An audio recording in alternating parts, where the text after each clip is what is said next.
شهید دوزات العرض نامینه ای شهید دوزات العرض نامینه جان نامره شهید نامره شهید نامره دل شهید بالجان بخوين امترن اي شهيد بالجان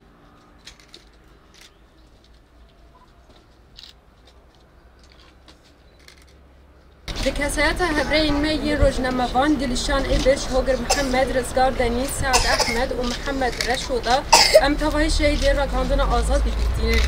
هبرين مي الشهيد واضحة رستقين أجيان ناسكرين ديك هشتن خوب هارتنا روشي درادايا يكمين دا برپرسياريا روجناموانانه لسر که هبرین مج جبور راکاندنا ایشا گلی خا و کمپوژی گو بسد سالان لدوجیوه دینه کرن کد او تیکوشینه که به هم نشاندان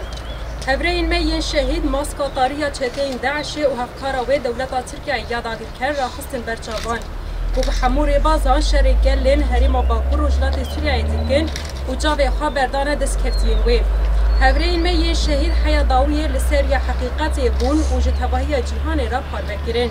هبرین مد و باوری زبون و وظیفه بینگهین آچاپمنی آزاد آشکره کردن سیاست و کمپلوی شر تایبت و راگهاندن دنگ گلانه هبرین مجی دوی ریویتی دا میراث کتی کشونه یا به نرخ لدو خواهشتن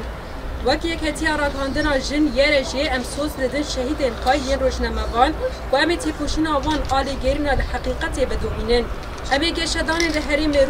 رود دن راگینن امی ببین دنگ جن و گلن آزاد شهیدن مد بیر و وجدان آمد زندینه و پینوس و کمیره آوان لهر دبره و لهر دم راگهاندن حقیقت بدوینه